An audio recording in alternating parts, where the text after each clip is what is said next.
Olá pessoal, eu sou o Yuri que desenha, bem-vindo a mais um vídeo.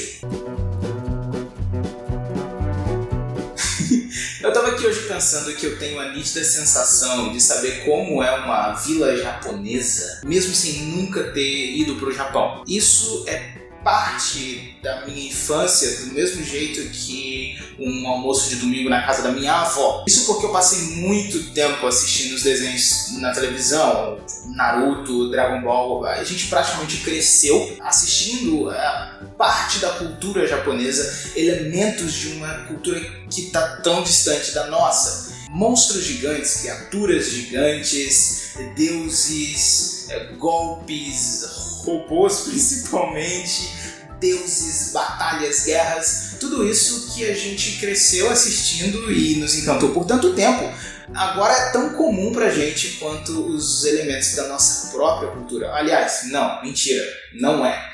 A gente está mais acostumado com as coisas que vêm de fora do que com as coisas que a gente tem aqui dentro.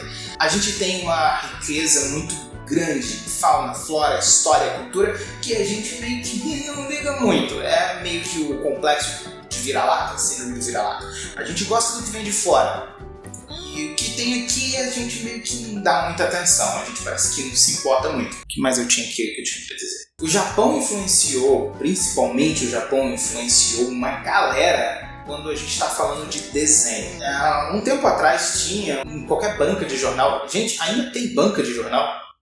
Ainda existe isso? Bom, há um tempo atrás tinha um negócio chamado banca de jornal. E nessas bancas de jornal você podia comprar, além de jornal, algumas revistas. Não.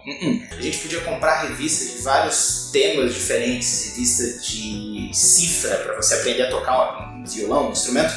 E também revistas que prometiam te ensinar a desenhar. É basicamente cursos online da época passada, em vou lugar todo.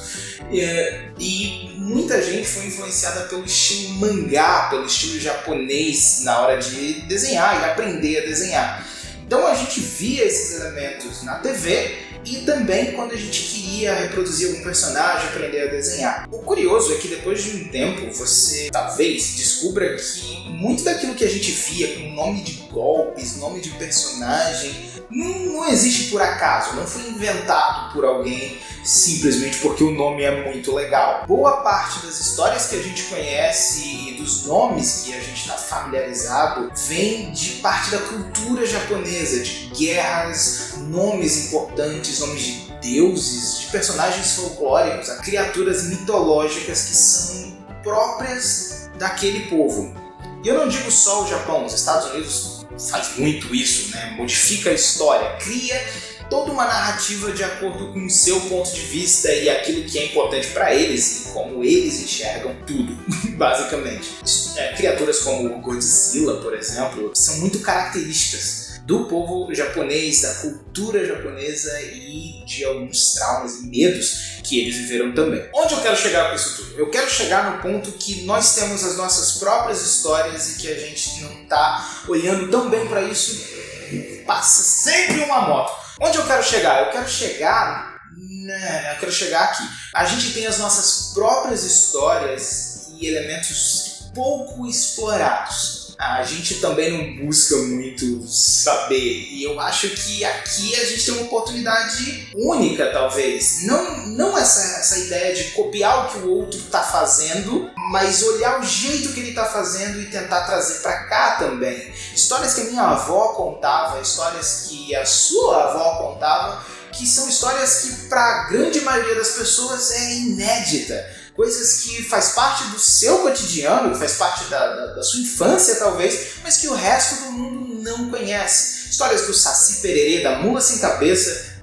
Uma coisa que tem que ficar bem clara pra gente é que nós somos, por excelência, por nascença, nós somos os maiores especialistas nas nossas próprias histórias. Então, mesmo que a gente não saiba totalmente os detalhes de uma lenda, de um povo, de uma cultura, a gente vai retratar o cotidiano. Então, a gente vai colocar coisas que a gente está acostumado a ver e que são quase que obrigatórias pra gente, brasileiro. Coisa que é tão brasileira que a gente nem sabe que é brasileira. Coisa que é comum pra gente. Coisa que a gente a gente nem nota. Quando a gente vê, tá aí já. Por exemplo, o like que você vai deixar agora nesse vídeo.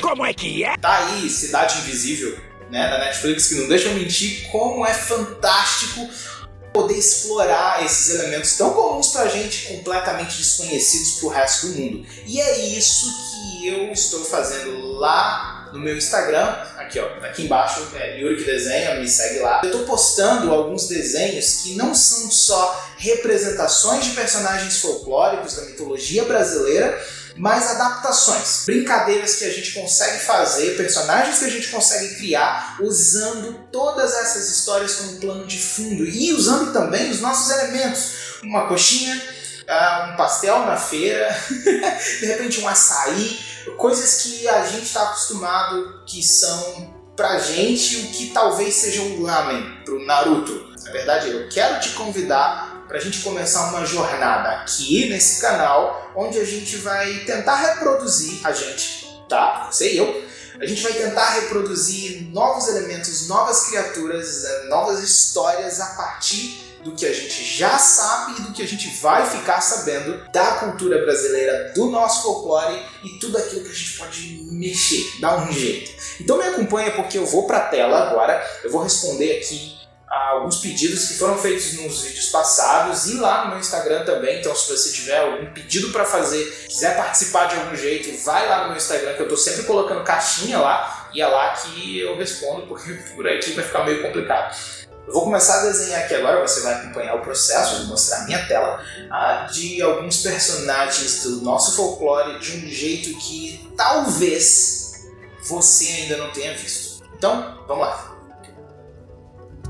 185 quilômetros de distância de Ribeirão Preto e 2.286 quilômetros de Natal. Além de uma espécie de palmeira, Jaci também é a deusa Lua, e é algumas dessas informações que o Google dá pra gente logo de cara quando a gente procura pelo nome dessa deusa.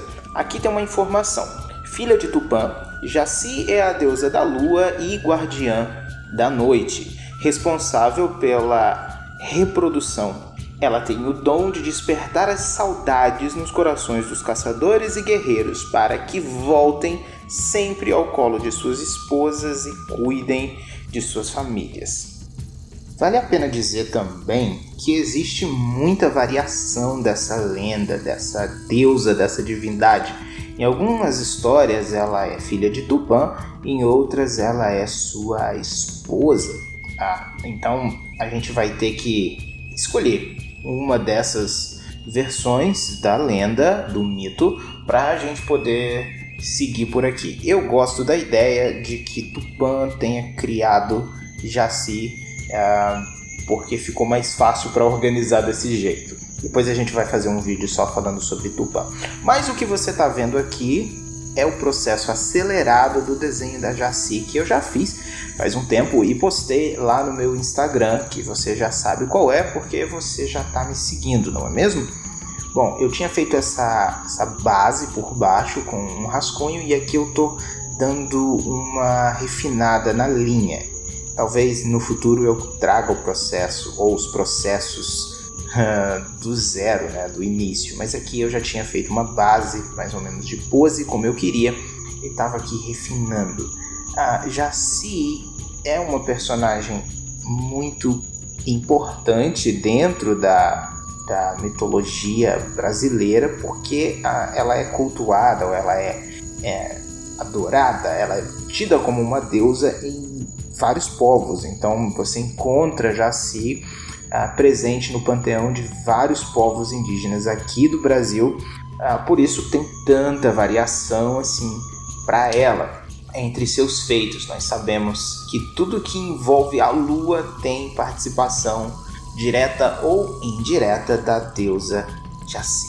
Bom, um dos feitos que não dá para ignorar, com certeza, é a criação da Vitória Régia, que também está ali citada num post que eu fiz recentemente no meu Instagram também. Esse eu não gravei o processo, mas eu vou colocar aqui no final do vídeo, talvez, a imagem dela. Ou você vai lá no Instagram @yurikidesenha, para dar uma conferida. Eu tava aqui nesse desenho com uma vontade de brincar com elementos da natureza, então eu fiz aqui algumas plantinhas, algumas folhas. Ela é uma deusa muito bela, né? Se for fazer assim uma comparação de panteão, né? Comparar com deuses de outros povos, Jaci ocupa ali um patamar semelhante à deusa Atena, talvez até um pouquinho acima em nível de importância. Tá faltando um braço ali, ainda bem que eu vi a tempo. Eu tô buscando aqui, de repente, uma identificação a mais com essa ilustração, não fugindo um pouco daqueles... Não, eu não sei o que eu tô querendo. Aqui eu tô querendo caracterizar essa personagem de uma maneira mais humana. Eu havia feito uma série de desenhos onde nenhum desses deuses apareciam de forma humana. Eles tinham formas humanoides, mas eles eram mais parecidos com os animais do que com as pessoas. Mas aqui eu acho que a deusa Jaci vindo como uma figura humana ficaria realmente muito interessante. Eu estava tentado a deixar ela desse jeito, branca, como a lua, mas mais pra frente eu vou seguir aqui com o processo de pintura, que no final me agradou também, porque... Bom, eu não conheço todas as histórias e todas as lendas e os mitos. Eu acho que não dá para saber tudo perfeitamente, mas o que eu pesquisei, até porque Jaci é uma personagem importante no meu livro, o que eu pesquisei, numa parte, ela era esposa de Guaraci, o deus Sol, e havia uma participação importante dela na criação do mundo. No mito de criação, que eu acompanhei um processo até longo de leitura e interpretação e adaptação para o meu livro, Tupã criou todo um mundo, mas ele não conseguiu elaborar muito bem as coisas para o mundo. Então ele criou a estrutura, mas não criou os elementos, os detalhes, porque Tupã era muito grande e muito perigoso, né? Ele é o relâmpago. Então ele criou Jaci e Guaraci, e colocou Jaci e Guaraci numa forma humana na Terra, como se vivessem uma vida humana, ou quase. E tudo que Guaraci falava nascia, mas nascia sem cor. Portanto, tudo que Jaci falava ganhava cor. Na lenda que eu acompanhei e que eu fiz a leitura, a primeira palavra dita foi arara. Então, foi o primeiro animal a surgir, foi a arara, mas ela era completamente sem cor. E quando Jaci falou a palavra arara, ela ganhou as cores que a gente conhece. Então ela é extremamente importante nesse processo, pelo menos nessa versão da lenda. E como ela é a deusa que traz as cores, eu achei que faria sentido se ela fosse uma deusa bem colorida. Ela está... é a deusa dos apaixonados, é a deusa da saudade. Então eu coloquei aqui alguns elementos bem marcantes nela e busquei aqui esse tom de pele mais distinto, que depois ele vai dar uma normalizada aqui, ele vai entrar num tom mais humano, talvez. Eu estava realmente muito tentado a mantê-la com cores pouco humanas aqui, um degradê que ficou realmente muito interessante. O processo desses desenhos está me agradando bastante, mais do que eu imaginava, porque eu me sinto uma criança que ganhou um brinquedo novo de Natal.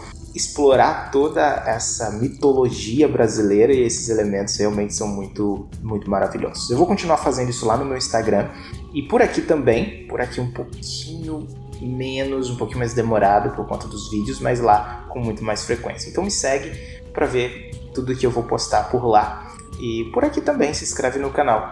Bom, esse aqui é o resultado da deusa Jaci. Espero que vocês tenham gostado. Deixa seu like, comenta aqui embaixo também qual a próxima criatura que eu devo trazer aqui em vídeo. E lá no meu Instagram tem uma enquete maravilhosa que eu coloquei essa semana. Toda semana eu vou colocar uma, então corre lá para ver qual é a dessa semana, para você também compartilhar aí a sua opinião, as suas ideias e quem sabe isso não vira vídeo. Valeu e até!